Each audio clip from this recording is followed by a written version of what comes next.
Денто в морето, вечерто в дворавто. Кевгилия на лето мириса на много работи, ама чат пат мириси и на море. Как шовиреят палмите и заличаве коти да е на море. То е така затоа шо морето е много близко.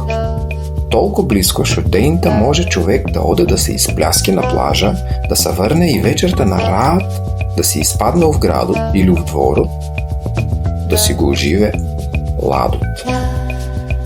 Тоа кейв се надопълнаве со още повеќе гевгелизам, ако после таков ден вечерта освежан и разладан си правиш маабет за попретка, ама и за курнасна ситка, за тоа как се ја поминал без чекај на границата за нанаки, как си заглавил в гужва от скупјајне за наваки,